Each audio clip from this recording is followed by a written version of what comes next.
I thought she wanted a hug. I put my arms around her and went, thanks. Do you know some women have filler in the fanny? On which bit? On your fanny flaps. Really? Yeah.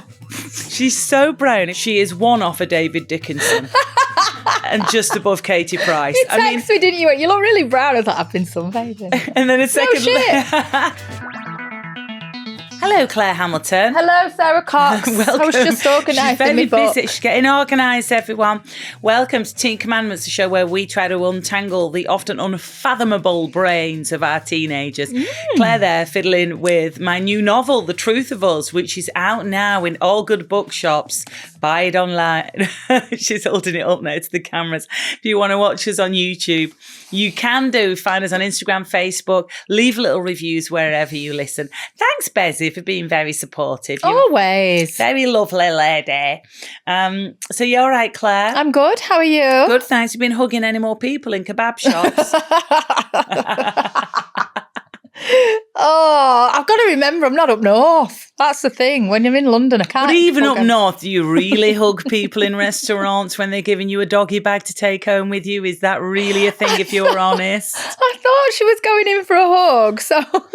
Claire had been to get some lovely food at a local, because we'd been doing Gogglebox and they'd kindly put you up in a mid-range, very nice hotel. I love it. In North London. You absolutely love it. You popped over the road. It's the Marriott if they do want to do anything more with me. I'm more than happy to you stay in. Want to sponsor Claire? Yeah, she's quite happy to go and stay in your Marriotts around the world, and I'll go with her. So Claire's at the Marriott, spots a restaurant that always seems to have a bit of a queue. Yeah. So you went over. It sort of sounds like it's a bit sort of Persian. Yeah, it was Persian. It's a Persian nice. restaurant, and it's always very busy. I've seen it a few times. I thought I fancy a little bit of, chicken and rice or something, and I went over. You ordered badly, didn't you? Yeah. You're still a bit worried you're going to see that. What possessed me to?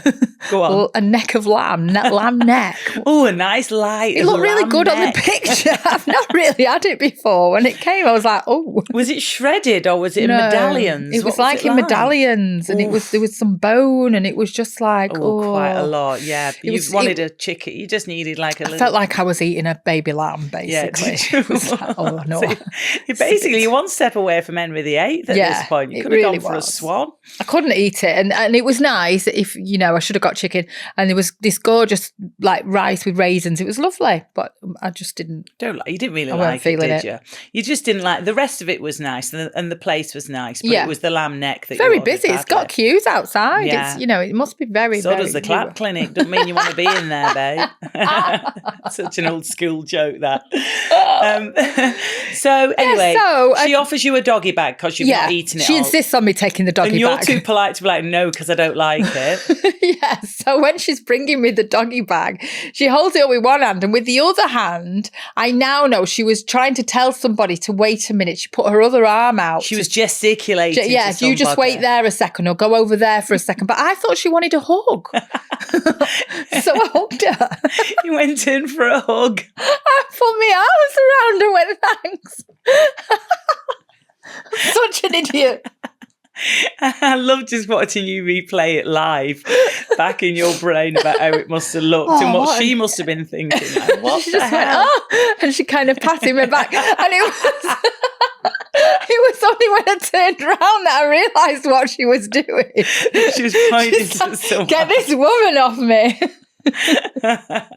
Are you going back there? No. Also, you couldn't find a bin. You keep it in your hotel room all night. I wanted to give it to a homeless person. I thought, if I can see one, they can have this. That's nice. Do you want some lamb neck? I'm like, no. No, thanks. I'm all right. I'm nipping to Mackey's. All right for that. Thank you. Talking to Mackey's, we need an update on your daughter. Oh, yeah. So she did a 3-day hike in Indonesia where she disappeared off my Life 360. So that was quite. But it's good because now she's warning you that this is going to happen. She's like, by the way, the whole point of this trek is we're just going to be in the middle of nowhere. You're not going to hear from me. Fine. She went on an orangutan. An orangutan, it's not with a G, is There's it? no G on the end. I often think it has got a G in the end, and so do you. You taught me that. An orangutan tour where she literally was camping by a riverside and just eating local fruit and bits of rice and stuff. And you say for 3 orangutan days. tour, it sounds a little bit like they're getting like piggybacks off the orangutans, like around the jungle. It's in the rainforest, and there's long-tail something monkeys, long-tail tree monkeys, there's snakes, there's loads of tree frogs, and they get to see some orangutans. And she was really lucky, and she saw a mum really close up with it, just That's at a baby. all lovely. What about the Mackies? So then she messages me. She comes out after I finally get contact from her, and she's like, "Mum," and she comes out the jungle, and she's in a private little car that we've got her to get her to the next hotel, and she made him drive her straight through a drive-through, a Mackey's drive-through. Oh my God, it must have tasted amazing. I was like, babe, she's like, I cannot wait for this. Because her palate has really matured. Yes. And she's gone from being a girl who was only eating spaghetti bolognese when she first went to Thailand months ago. She's now trying more and more food. But let's not be a snob here. There is nothing better than when you are far away from home, you're trying all the local cuisine, quite right. You know, losing yourself there in local traditions. And she is, her palate is changing. She's doing all of that. Yeah. But then when you get the chance for a cheeky Mackey's, come on. Oh, coming out of a stint in the jungle like that, and then just there's a Mackey's drive-through. Oh, fantastic. That would be the best Mackey's you've ever had in your life, wouldn't it? I mean, it's not quite the same, but when I was travelling back from up north at the weekend, we got a Mackey's breakfast. All I wanted was a hash brown. I mean, you love your hash browns, don't you? But for Mackey's, the hot hash. I very rarely have them. But I ate it like a really happy squirrel. You know, when you see a picture of a squirrel holding a nut, like, that's how I ate it. I held it with both hands, like little paws. And did you get a chippy when you come up north? Delicious. Didn't have a chance. Oh, no. We were so busy, and we got up quite late in the end because we had to stop off in Salford to go and meet new baby Rafi. I'm a great aunt now because my niece has had a baby. So he's my great nephew. I've got two great nephews thanks to Jessica and Paul. And they but great aunt makes you sound like something off a Downton, doesn't it? Yeah, it really does. Like great aunt Sarah's here. Wow. And but it was, it's quite funny. I'll show you the picture. So me and husband go and we see little Albie, who's 2, who's just completely scrumptious, and he's potty training at the moment, and it's dead hot, so he's just running around in his big boy pants. So cute. And little Rafi, who's like 7 weeks old. And so Ben is reading, he loves his uncle Ben. Ben's reading a story to Albie. And I've got little Rafi in my arms, who's just in a nappy because it's hot. And they take a picture of us. And when I looked at it, my vanity was like, oh, we'll look like parents. No. We look like grandparents. It was so funny. Ben had quite a bit of growth on his chin, so he looked like quite a grey beard. And did the newborn make you look more like grandparents? Yeah, exactly. Made me look so much older. Oh my God. We proper look like grandparents, which will be cute one day. Not yet. Not if yet. Any of my children are listening. No. There's too much going on. Do you like to be a nana one day, though? One day. I've said it before. I need a decade. I've got loads to be doing. I can't do that. Because we'll end up. It's like when you get pets and stuff, and they're promised that they'll look after the pets, and you end up doing everything. It'd be the same with kids. No, because I'm going to live in Mallorca then. Is this when I thought you were going to Wales? I might do Wales. I fancy Moberly in Mallorca. Moberly, is that in Wales? No, it's near Style, where I've been staying, where I did my house sitting. Yeah, Claire's been. You've got some fancy friends. I thought I was your fanciest friend, but I think Sam's beat me. Yeah, Sam's a fancy friend. She's very bougie. Very bougie. Yeah. She's recently.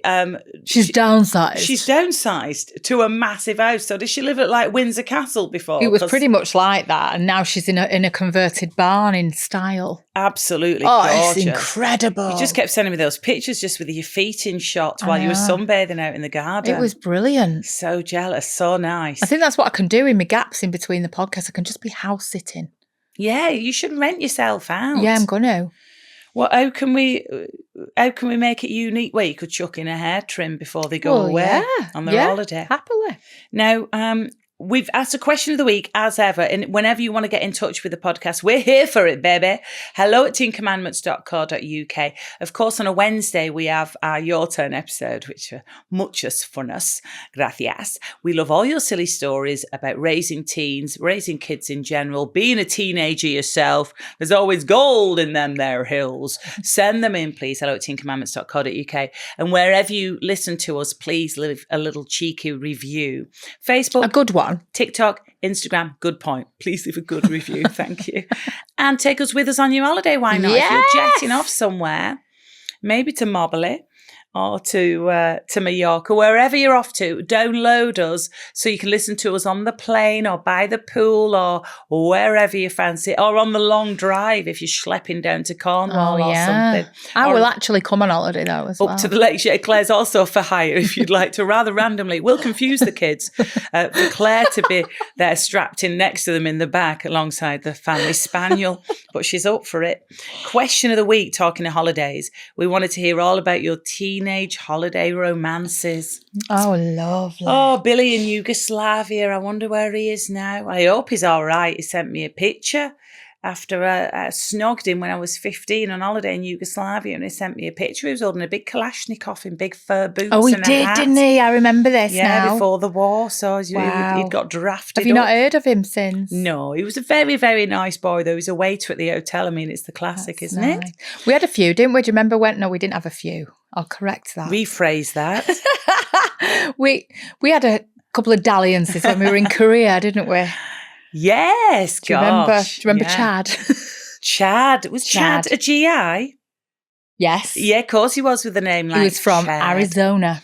Wow. Yeah, and there was a nice young man whose dad was in the US military. There was. That was a bit of a boy. Francisco. There was Francisco. That was, there was Jason Yeah. I'm talking about. And I went over and visited him when I got back to the UK. I went over to Maryland and hung out with him and all his mates. Incredible. So all these stories, we would love to know, please, about your teenage holiday romances. We're always here from them. I mean, it's our question of the week, but we can throw it open for your turn as well. Because again, I think it's quite a rich seam to be mining, this one. Chris says, a summer romance with a girl staying in the village called Tanya. She was posh, went to an all-girls school, and I was not. Tone comprehensive. And I think we were in love for about a week and a half during the summer holidays. Gorgeous. Thanks, Chris. That's lovely. Very nice. Rachel says, my first proper snog was when I was 13 in Mallorca. Ooh. We both had fixed braces. I was terrified we'd become tethered together permanently.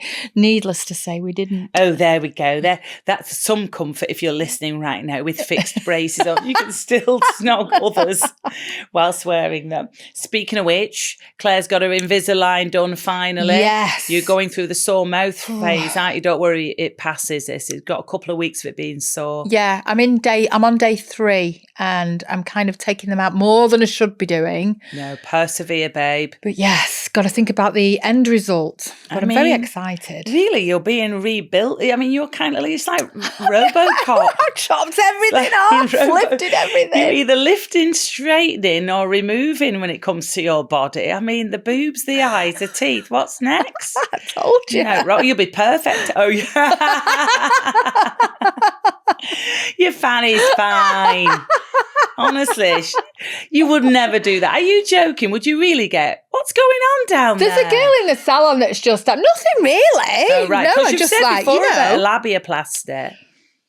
Well, I said if anyone was offering free fannies, I'd be up for it. But don't just do it like that just because it's free. It's when we first started doing the pod and you were like, well, you know, there's certain sponsorships and, you know, certain things. And I was like, you can I have a imagine? free fanny, please? This podcast is brought to you by Fresh Fannies, your local surgeon for a brand new fanny. Claire, tell us about your fanny. Tell us about your Marvellous Minge, marvellousminge.com for all your vaginal needs.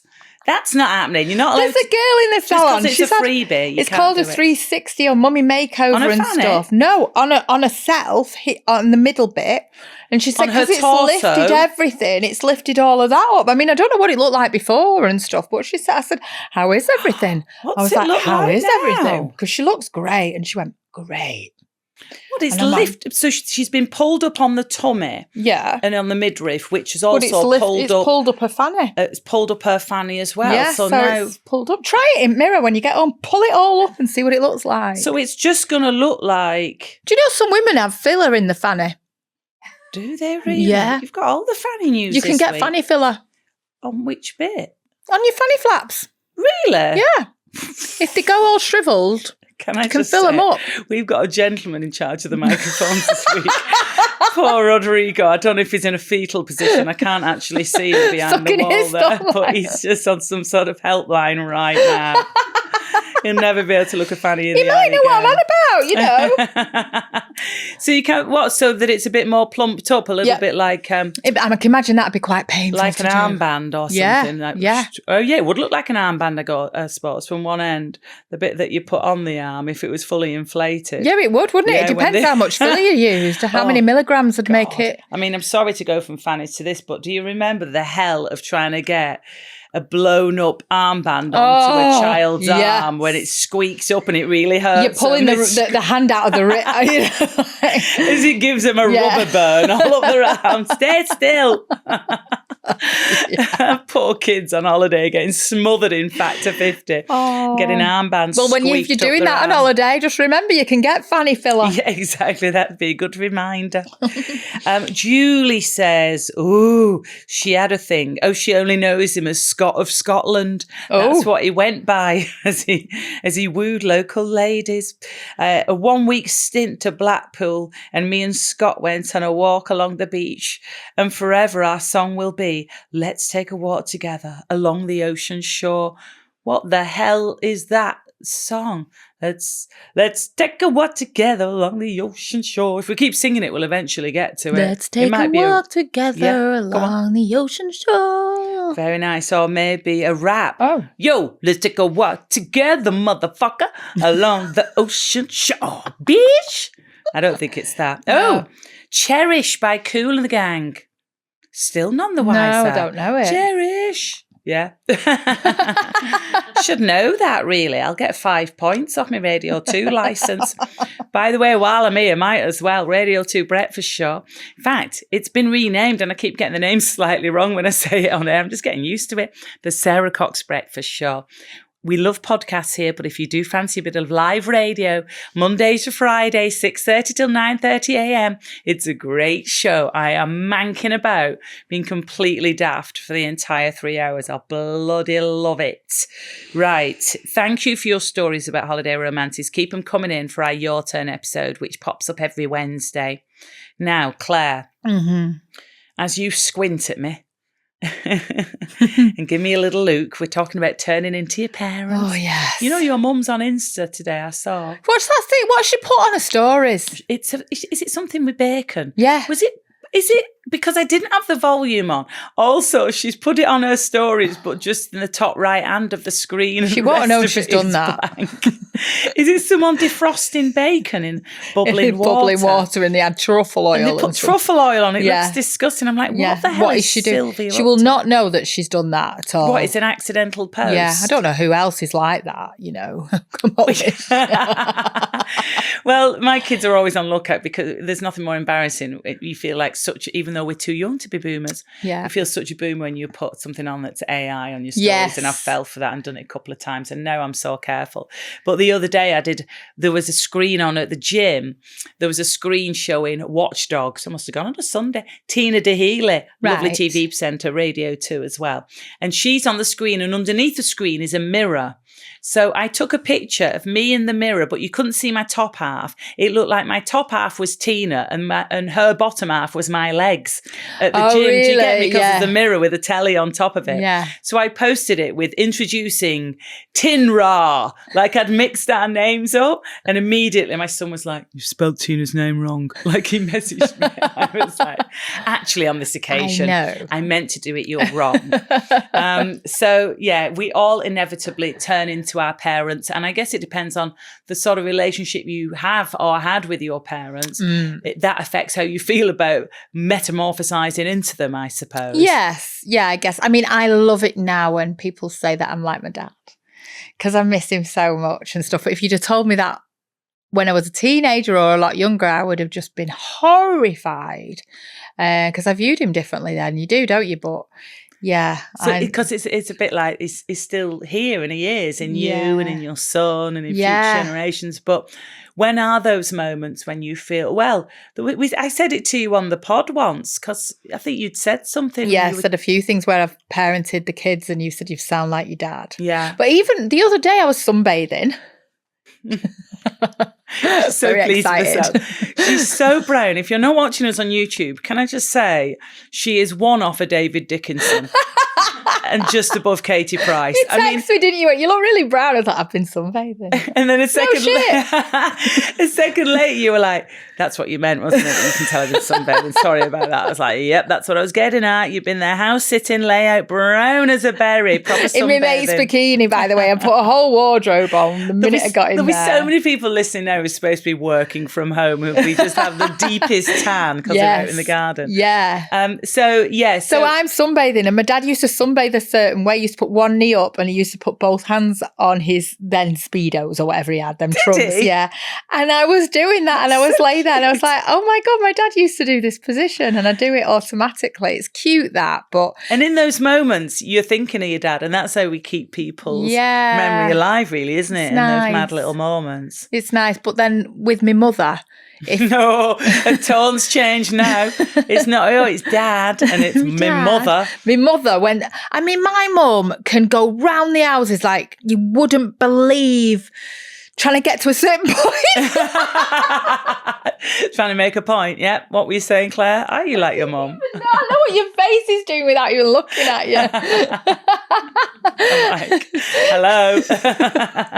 She starts off with, she went to see something the other day, but then she reverses and she tells you about what was on the telly, what she was going to wear, and how she went down the street and she saw this person. Like, you're not telling me what you were going to tell me.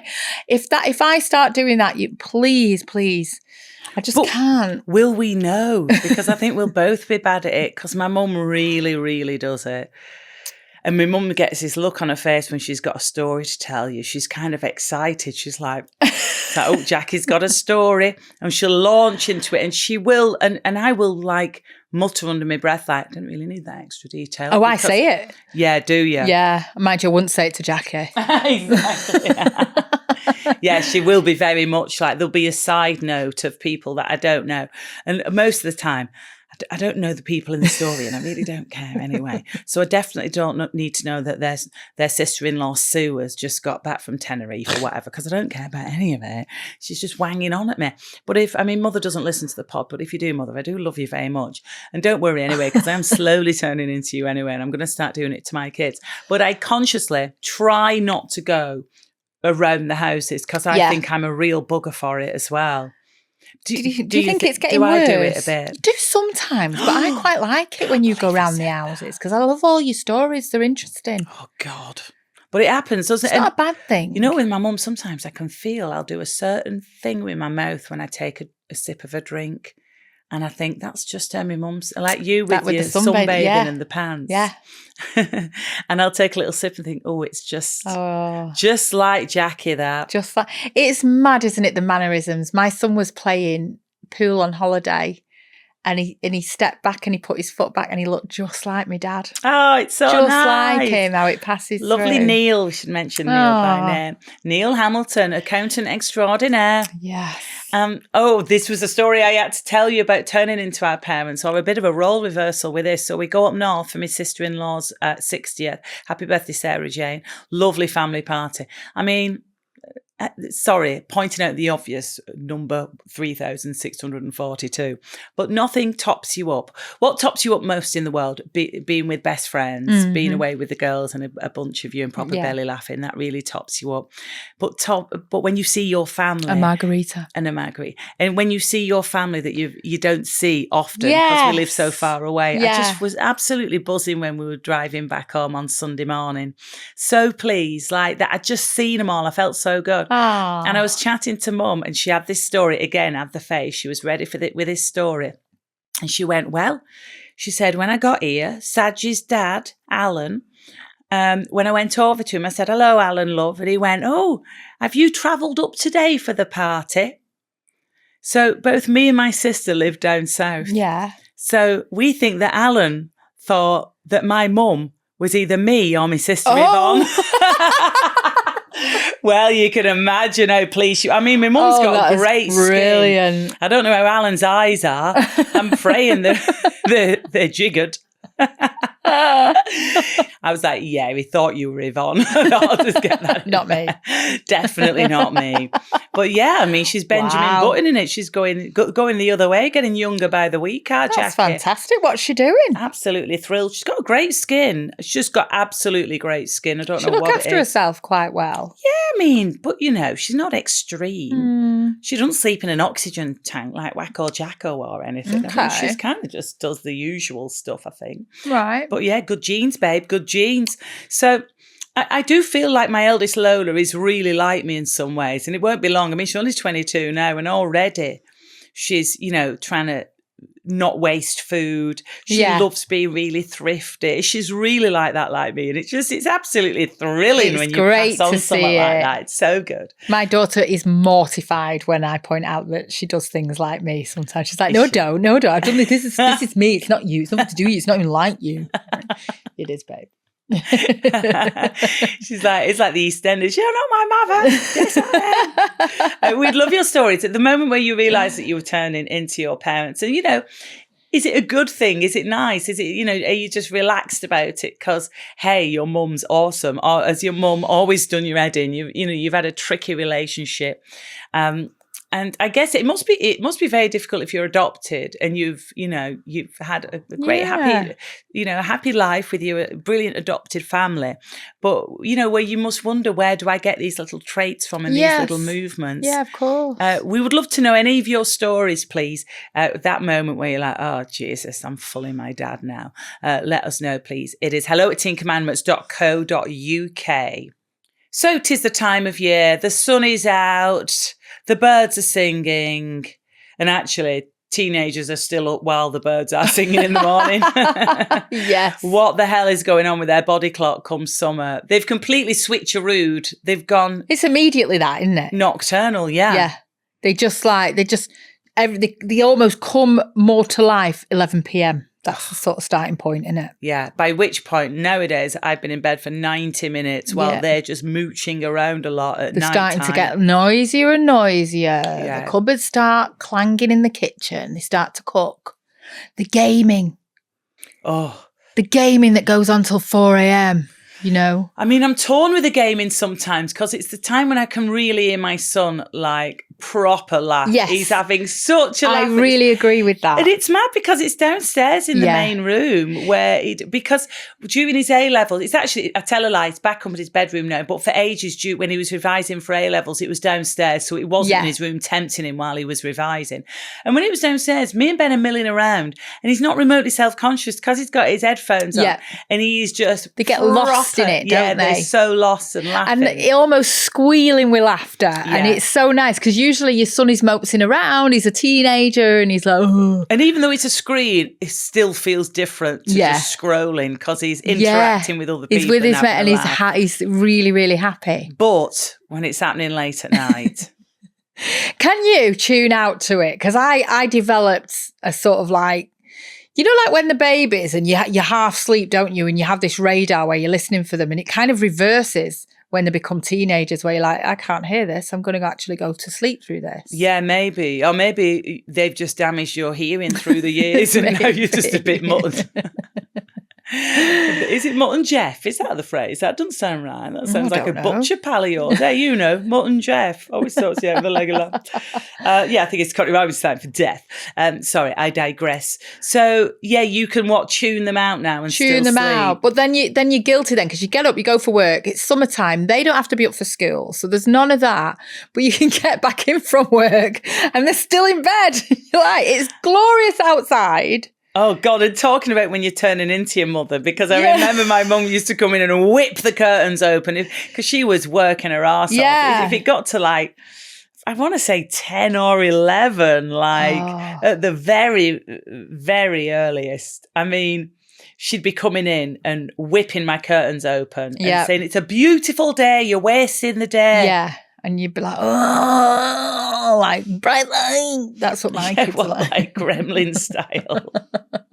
And I've got to admit, there's been times when you come in and it's afternoon and they're still asleep, but that they didn't get to sleep till 4 a.m. something. Which is it? And then you've got the problem at the end of summer. Because you've got to reverse all this. They've got to revert back. I mean, at the moment, because they're going to bed so late, I mean, my son, right, on a Monday morning, and it is a bit annoying because our lovely neighbours, they have their gardeners come round on a Monday morning. Okay. And they are so noisy with the leaf blower. Right. And it's a petrol leaf blower. Hello. So you can smell the bloody thing as Right. well. Everyone's got the windows open at the moment because it's hot, and you can smell petrol fumes. Wow. I don't mind it. It reminds me a little bit of being on holiday in Cyprus and boys on mopeds. You can smell the petrol fumes. You're just like, oh, bloody hell. And it's so loud. And my son at the moment is like, can you ask Sharon to not get a garden done so early? And I'm like, that's just such an awkward Monday morning, babe. I've got to like message So my neighbour funny. and be like, is there any way that your gardener could come round at midday instead? Because, you know, he's up quite late. He wants a decent night's sleep. He's been gaming till 4 a.m. Don't you understand? And often more and more I'm sleeping in a separate room to my husband, but if I decide to give up the ghost, if we've attempted to sleep in the same bed and then I am heading off, pootling around to go up to the attic or whatever and sleep there, I'll go past their bedrooms and it'll be 3 a.m. and their lights will be on. Yeah. And that's when I go in, a bit like the reverse of your gremlin when you were a teenage, like I go in there all squinty without my specs on. It's obviously so bright because there are lights on. And obviously she's got all lights all around the mirror, which stay on all day.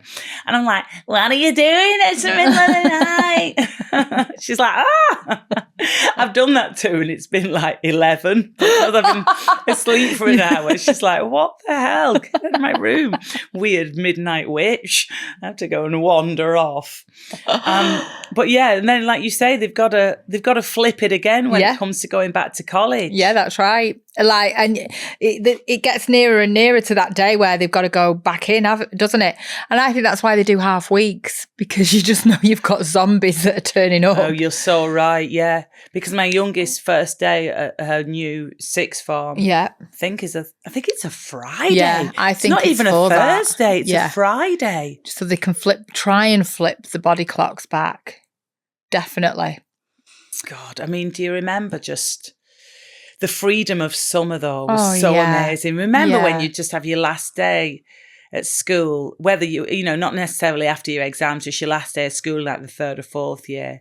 And those 6 weeks, isn't it? 6 weeks of mischief. Oh, just spread it out ahead of you. Incredible. Mischief. And it was brilliant feeling, wasn't it? Oh, that freedom. If you're in a similar situation at the moment, hello@teencommandments.co.uk. We love your stories. We have our episode on a Wednesday, which is jam-packed with all your excellent tales. Hey, you know what I've just remembered? I've just sparked my own memory. You know, when I mentioned mopeds then and Cyprus. We talked last episode, catch up, by the way, if you missed last episode, we're talking about when you go away for the first time without your parents. We were actually with this girl's parents, but we didn't see them much. And it was me and my friend Karen from sixth form, and we hired a moped. We were like 17 and we used to ride around in Cyprus, go out for the night. And we used to get followed. I mean, this is so alarming. We would get followed by packs of local boys on their own mopeds. Oh, my God. Sort of chasing us and surrounding us on the road on their mopeds. And like, when I think back now to the stuff that when you're that age, where you're just like, oh, you just so take it for granted that men and boys your age are going to be dangerous and alarming, and that you're just putting yourself in peril all the time. That we didn't not go out. Instead, I remember now, we used to pack a butter knife from the apartment and we were like, we can't not go out and have some cocktails and hang out at a bar. We'll take this butter knife. We're going to take a butter knife as defence, and like kept it in like the little basket on the front of the moped so we could wield it if ever we did find ourselves in any danger. Like, I'll make you some toast if you're not careful. Got a great plan. I'll spread this Lurpak all over you and then you'll be done for. But I mean, how mad? Like, even at that age thinking, well, we'll have to arm ourselves. That's the only way around it. We'll have to take a weapon with us. Yeah. And quite a bad one at that. Having said that, if you have got your teenage girls going on holiday this week, don't worry. They'll be absolutely fine. Yes, of course. And they'll be infinitely more sensible than we ever were, won't they? Well, yeah, I think so. I think I was never given any safety tips or anything. No. My mum was just like, bye. And I don't think she was neglecting to tell me. I think it's because they didn't really do that back then, did they? No. Look, we're talking about as well when it was very much the norm for boys that like you at school to run up and kick you or pull your hair. Yeah. And your parents would be like, oh, that's cute. That means they like you. Yes. When they hurt you. Okay, Yeah. that's healthy for us going forward towards adult relationships. Thanks for that, 1980s. Yeah, different times, thank God. Very different times. We'd love stories about your teenagers, please. How's it going for you, parenting? Have you got pre-teens maybe? Is the struggle real? Let us know. hello@teencommandments.co.uk. Or maybe you were raised in the 70s, the 80s, and things were very different then. Of course they were. Let us know any stories about your teenage years, please. Maybe your parenting of teens is way back in the dim and distant past. Or maybe it's in the future for you and you've still got little squidgy ones. Ooh, oh, little rest cuties. yourself. So cuties this time of year when they're just waddling around in a little nappy. You broody. No, really not. Remember the other week, I think it was just gas when I thought I had a pregnancy scare. Jesus. I don't have a pregnancy scare, but I have pregnancy moments. I can actually do that sometimes, and it looks like I'm 9 months. Oh, what, at night time when you're a little bit... No, at morning as well. Do it now, look. For people, the vast majority are just listening now. You've got to describe what you're doing. It's a I'm podcast, holding my bum Claire. from the bottom like they do on them pregnancy poses. Yeah, like Demi Moore. Yeah. She's giving it the full Demi Moore, can do cradling her bump that currently has I just need to push it out a bit. Well, it's that lamb neck that you had at the hotel is from last night. What do you call this? You call it a gunt. Got a gun from that 2-day-old prep cake you've been carrying. I've always around got a with gunt. you. Like Sick of my gunt. Like it's a pet. I'm going to write a children's book about a girl and a slice of cake that she carried around London with her for 2 days. I'm going to get my gunt chopped off. Oh my God. On that bombshell, join us on Wednesday, please, for the Your Turn episode. Do get in touch, hello@teencommandments.co.uk. And thank you for listening. We love doing this pod. Please leave reviews and all that jazz. Wednesday, Your Turn. I'll see you then, Claire. I love you and your gunt. And she's holding up the book again, The Truth of Us by Sarah Cox. Please go and buy it immediately. Love you. Bye.